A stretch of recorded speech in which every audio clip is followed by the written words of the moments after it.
जो धरती से अंबर जोड़े उसका नाम मोहब्बत है। जो शीशे से पत्थर तोड़े उसका नाम मोहब्बत है। कतरा कतरा सागर तक तो जाती है हर उम्र, मगर बहता दरिया वापस मोड़े उसका नाम मोहब्बत है। नमस्कार दोस्तों, मैं हूं रोहित पटवाल और पेश है लोक कथाओं की सबसे बड़ी प्रेम कहानी। हर किसी की नजर में प्रेम की एक अपनी अलग परिभाषा होती है। आपके लिए प्रेम अलग है, मेरे लिए अलग है और किसी तीसरे के लिए अलग है। इसलिए शायद हमारे पास अलग अलग प्रेम कहानियां भी हैं। फिर चाहे वो राधा कृष्ण की प्रेम कहानी हो या हीर रांझा और सोनी महवाल की। एक ऐसी ही प्रेम कहानी हमारे उत्तराखंड की भी है, जिसके कई सारे रूप यानी वर्जन सुनने को मिलते हैं। ये प्रेम कहानी है रजुला और मालूशाही की, जिसकी प्रेम कहानी का एक रूप हम आपको आज सुनाने वाले हैं। कहानी की शुरुआत होती है कुमाऊं के बैराट यानी चौखुटिया से, जहां कत्यूर वंश के राजा दुलाशाही का राज था। राजा के पास सब कुछ था सिवाय एक संतान के, जिसकी वजह से वो और उसकी रानी धर्मा बहुत दुखी रहते थे। एक रात रानी के सपने में भगवान बागनाथ आते हैं, जो उनसे कहते हैं कि उनके भाग्य में संतान का सुख है। सपने में भगवान के दर्शन पाकर रानी के मन में आस जगती है और वो भगवान बागनाथ के दर्शन करने के लिए राजा के साथ बागेश्वर की ओर निकल पड़ती है। वहां पहुंचकर उनकी मुलाकात एक और दंपत्ति से होती है, जो राजा रानी की ही तरह संतान प्राप्ति की मन्नत लेकर वहां आए हुए थे। ये दंपति व्यापारी सुनपति शौका और उनकी पत्नी गांगुली थे। कहते हैं कि दुख एक ऐसी चीज है जो हमें ईश्वर और किसी अनजान इंसान दोनों के करीब ले आता है। यहां भी कुछ ऐसा ही हुआ। रानी और गांगुली का सूनापन उन दोनों को करीब ले आया और फिर उन्होंने एक दूसरे से ये वादा किया कि अगर हमारे बेटी बेटे हुए तो उनकी हम शादी करा देंगे।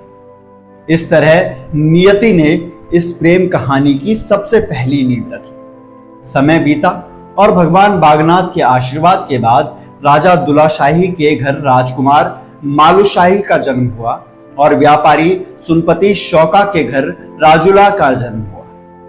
लेकिन कुछ ही दिनों के बाद एक मुसीबत दस्तक दे गई। राजा दुलाशाही को ज्योतिषियों ने बताया कि राजा, तेरा पुत्र बहुत भाग्यवान है, लेकिन इसकी अल्प मृत्यु का योग है। अब इसे बचाना है तो जन्म के 5वें दिन इसका ब्याह करवाना होगा। राजा को अचानक ये बात सुनकर शौका और उससे किया हुआ वादा याद आ गया। वो फौरन राजपुरोहित को सुनपति शौका के देश रवाना कर देते हैं और आदेश देते हैं कि वह राजुला से ब्याह करने की बात तय करके आए। राजपुरोहित के प्रस्ताव से सुनपति शौका भी सहमत हो जाते हैं और फौरन अपनी नवजात पुत्री राजुला का प्रतीकात्मक विवाह मालूशाही से कर देते हैं। अब जब लगने लगता है कि सब ठीक हो गया है और प्रेम कहानी मुकम्मल हो गई है, तभी नियति का एक नया अध्याय शुरू हो जाता है। शादी के कुछ ही दिनों बाद राजा दुलाशाही की मृत्यु हो जाती है और इस मौके का फायदा उठाते हुए कुछ चालाक दरबारियों ने यह अफवाह फैलाना शुरू कर दिया कि जो बच्ची शादी के बाद अपने ससुर को खा गई, उसके बैराट गांव में पांव रखने के बाद क्या अनर्थ हो जाएगा। इसलिए बड़े होने पर मालूशाही को ये बात ना बताई जाए। राज्य में सभी लोग यानी रानी भी इस बात से सहमत हो जाते हैं और फैसला करते हैं कि मालूशाही को राजुला के बारे में कभी नहीं बताया जाएगा। वक्त बीता और राजुला मालूशाही जवान हो चुके। दूसरी तरफ सुनपति शौका ये सोचकर परेशान होने लगे कि राजा दुलाशाही की ओर से कोई खोज खबर क्यों नहीं आ रही। क्या करें? समय था जो चलता गया, जवाब था जो कभी ना मिला। एक दिन राजुला ने अपनी मां से सवाल किया, मां, दिशाओं में कौन दिशा सबसे प्यारी? पेड़ों में कौन पेड़ बड़ा? गंगा में कौन गंगा? देवों में कौन देव? और राजाओं का कौन राजा? और देशों में कौन देश? राजुला का सवाल सुनकर मां ने जवाब दिया, दिशाओं में सबसे प्यारी पूर्व दिशा, जो पृथ्वी को प्रकाशित करती है। पेड़ों में पीपल सबसे बड़ा, क्योंकि उसमें देवताओं का वास होता है। गंगा में सबसे बड़ी भागीरथी जो सबके पाप धोती है, देवताओं में सबसे बड़े महादेव, और राजाओं में राजा हैं राजा रंगीला मालुशाही, और देशों में देश है रंगीला बैराट। मालुशाही और बैराट का नाम सुनकर राजुला के मन में मानो बिजली सी कौंध गई। उसे एहसास हुआ मानो बैराट और मालुशाही से उसका जन्मों जन्मों का नाता है। उसने तुरंत अपनी माँ से कहा, माँ मेरी शादी रंगीले बैराट में ही करना। राजुला की इस बात को सुनकर उसकी माँ थोड़ा घबरा जाती है और राजुला की बात को अनसुना कर देती है। समय का पहिया यूं ही चलता जाता है और वक्त के साथ राजुला की खूबसूरती के चर्चे चारों दिशाओं में फैल जाते हैं। इसी बीच हुणदेश के राजा विखीपाल को भी राजुला की खूबसूरती की भनक लग जाती है और वो देखने के लिए सुनपति शौका के घर चला जाता है। राजुला को देखकर विखीपाल मंत्रमुग्ध हो जाता है और अपने लिए राजुला का हाथ मांगता है। वो सुनपति शौका को धमकी भी देता है कि अगर उसने अपनी बेटी का विवाह उससे नहीं किया तो वह उसके देश को उजाड़ देगा। वहीं बैराठ में एक अद्भुत घटना हुई। मालुशाही ने अपने सपने में राजुला को देखा और उसके रूप को देखकर मोहित हो गया। उसने सपने में ही राजुला को वचन दे दिया कि मैं एक दिन तुम्हें ब्याह करके ले जाऊंगा। यही सपना हूबहू राजुला को भी आया। एक ओर मालुशाही का वचन और दूसरी ओर हुण राजा विखीपाल की धमकी। इन सबसे दुखी होकर राजुला ने फैसला लिया कि वो खुद बैराठ जाएगी और मालुशाही से मिलेगी। उसने अपनी माँ से बैराठ का रास्ता पूछा, लेकिन उसकी माँ ने कहा कि बेटी तुझे तो अब शादी करके हुण देश जाना है, बैराठ के रास्ते से तुझे क्या मतलब। माँ की बात सुनकर राजुला और परेशान हो जाती है। वो समझ जाती है कि उसका कोई भी साथ नहीं देगा, लेकिन राजुला को अपने सपने पर पूरा एहसास और यकीन था। वो जानती थी कि उसका और मालुशाही का जरूर कोई रिश्ता है। बस इसी एहसास के साथ राजुला एक दिन रात में चुपचाप एक हीरे की अंगूठी लेकर बैराठ की ओर चल पड़ती है, पहाड़ों को लांघकर और मन में प्रेम का विश्वास लिए। राजुला बैराठ चली गई।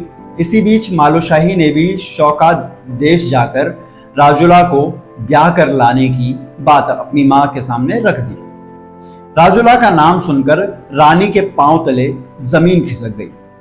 वो सोच में पड़ गई कि जिस नाम से उन्होंने कई सालों से मालुशाही को दूर रखा, आखिर मालुशाही के सामने वो नाम आया कैसे। और सिर्फ नाम नहीं बल्कि बात शादी की दीवानगी तक पहुंच गई। डर और घबराहट रानी को घेर लेता है और इसी दौरान राजुला भी मालुशाही के राज्य पहुंच जाती है। रानी के कानों तक जैसे ही राजुला के आने की खबर पहुंचती है, वो और घबरा जाती है और वैद्य को आदेश देती है कि वो मालुशाही को कोई जड़ी बूटी देकर सुला दे। वैद्य ऐसा ही करते हैं और मालुशाही लंबी नींद में चला जाता है। इतने में राजुला मालुशाही के पास पहुंच जाती है, लेकिन उसे उसका मालुशाही गहरी नींद में मिलता है। उसने मालुशाही को जगाने की बहुत कोशिश की, लेकिन वो जड़ी के असर की वजह से सोता रहा। निराश होकर राजुला ने उसे अपने हीरे की अंगूठी पहना दी और एक पत्र उसके सिरहाने रखकर रोते रोते अपने पति के घर लौट गई। जड़ी का असर खत्म होते ही मालुशाही की नींद खुल गई।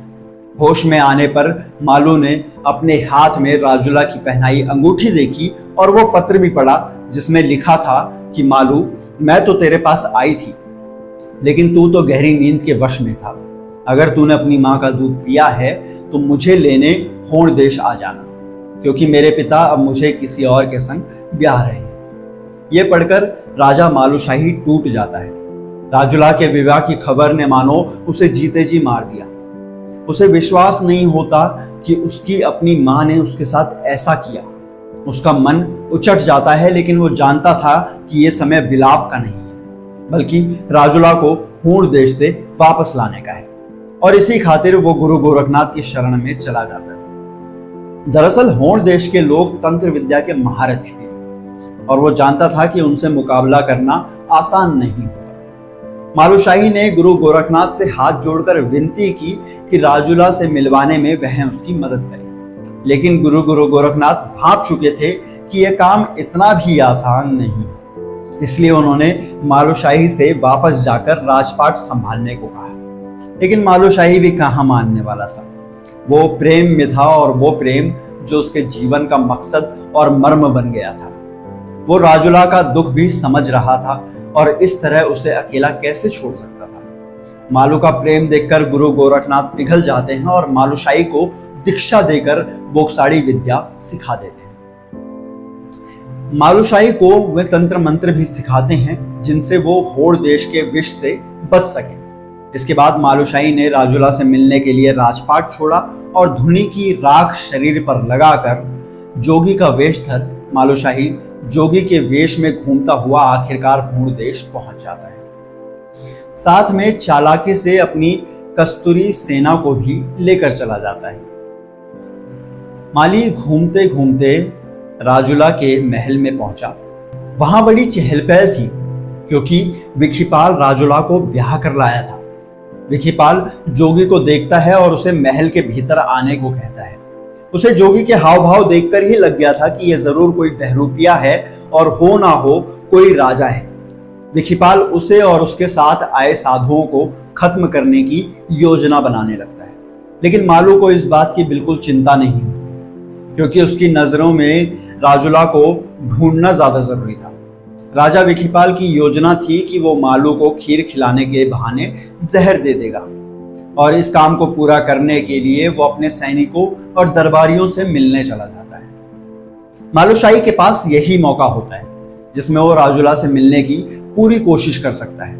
लेकिन महल में आखिर वो रानी राजुला से मिले तो कैसे मिले, इसलिए वो भिक्षा के लिए आवाज लगाने लगता है और थोड़ी ही देर में उसके सामने गहनों से लदी राजुला सोने की थाल में भिक्षा लेकर आ जाती है। उसके आते ही जोगी बना मालू एक टक राजुला को देखता रह जाता है। उसने अपने स्वप्न में देखी राजुला को सामने देखा तो वो अवाक रह गया। उसे अपनी आंखों पर यकीन नहीं हो रहा था कि तभी वो बोल पड़ता है कि अरे रानी, तू तो बड़ी भाग्यवान है, तेरा घर कहाँ है। तभी राजुला ने जोगी की ओर अपना हाथ बढ़ाया और अपने हाथ की रेखाएं देखकर भाग्य बताने को कहा। जोगी ने कहा कि वो बिना नाम ग्राम जाने हाथ नहीं देखेगा। राजुला ने उसे बताया, मैं सुनपति शौका की लड़की राजुला हूं, अब बता जोगी मेरा भाग्य क्या है। जोगी बने मालूशाही ने प्यार से राजुला का हाथ अपने हाथ में लिया और कहा, तेरे भाग्य में तो रंगीलो बैराट को मालूशाही था, तू यहाँ कैसे आ गई। तो इस बात पर राजुला ने रोते हुए कहा कि हे जोगी, अगर मेरे भाग्य में बैराट था तो मुझे यहाँ क्यों आना पड़ा। इसके बाद मालूशाही अपना जोगी वेश उतार कर कहता है, मैंने तेरे लिए ही जोगी वेश लिया है राजुला, मैं तुझे यहाँ से लेने आया हूँ। मालूशाही को देखकर राजुला का चेहरा चमक जाता है। उनके लिए वह पल मानो रुक सा गया। राजुला को यकीन नहीं हो रहा था कि उसके सामने उसका मालूशाही खड़ा है। दरअसल राजुला का विश्वास कहीं ना कहीं डगमगा गया था। उसे लगने लगा था कि उसका प्यार छलावा है, लेकिन मालूशाही को ऐसे सामने देखकर उसका मन दृढ़ हो गया। वह समझ गई कि उसका प्यार सच्चा है और अब उन्हें साथ होने से कोई नहीं रोक सकता। लेकिन ये इतना आसान थोड़ी था। अचानक राजा के सैनिक आने लगते हैं और मालूशाही जल्दी से फिर से अपने जोगी रूप में आ जाता है। सैनिक मालूशाही को कहते हैं कि राजा विखीपाल ने उनके लिए खाने की व्यवस्था की है। जोगी मालूशाही उनकी बात मान लेता है और अपने साधुओं के साथ भोज के लिए चला जाता है। लेकिन उसे क्या पता था कि यह भोज विखीपाल की एक चाल है। जैसे ही खीर खाता है उसकी सांसें उखड़ने लगती है और राजुला का मालूशाही वहीं अपना दम तोड़ देता है। मालूशाही की मृत्यु की खबर सुनकर राजुला पत्थर हो जाती है। उसके सीने में मानो हर सांस टूटने लगती है। राजुला को यकीन नहीं होता कि जिस मालूशाही के साथ रहने का सपना उसने थोड़ी देर पहले जिया वो हमेशा के लिए खत्म हो गया। प्रेम में एक अजीब बात होती है। प्रेम हमें इतना मजबूत बनाता है कि हम किसी से भी लड़ जाते हैं और उतना ही कमजोर भी बना देता है। इस वक्त राजुला इस तरह से कमजोर हो चुकी थी, लेकिन यह प्रेम कहानी का अंत नहीं था। शायद नियति को राजुला पर तरस आ गया होगा, इसलिए इस हादसे की खबर गुरु गोरखनाथ को लग जाती है। गुरु गोरखनाथ बिना वक्त गवाए एक सेना के साथ होड़ देश में आ जाते हैं वहां जाकर अपनी बक्साड़ी विद्या से बक्साड़ी विद्या का प्रयोग करके मालू को वो दोबारा जिंदा कर देते हैं। पता नहीं ये गुरु गोरखनाथ की विद्या थी या राजूला का प्यार, जिसे देखकर यमराज भी मालू के प्राण उसे वापस कर देते हैं। फिर क्या था, मालूशाही अपने प्यार के लिए हूण के राजा विखीपाल से युद्ध करता है और उसे मार गिराता है।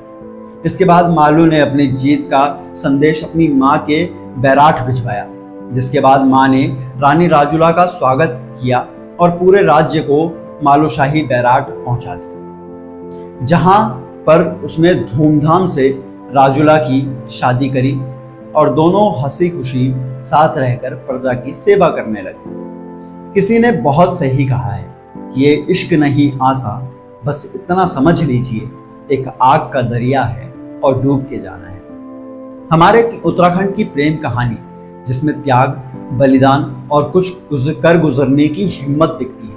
उम्मीद है आपको ये कहानी पसंद आई हो। तो चलिए जाते जाते आपको एक सवाल के साथ छोड़ के जाते हैं कि आपके लिए प्रेम क्या है। हमें कमेंट करके ज़रूर बताएं और ऐसी ही मिस्टीरियस कहानियों के लिए देखते रहिए उत्तराखंड मिस्ट्रीज। मैं रोहित पटवाल, धन्यवाद।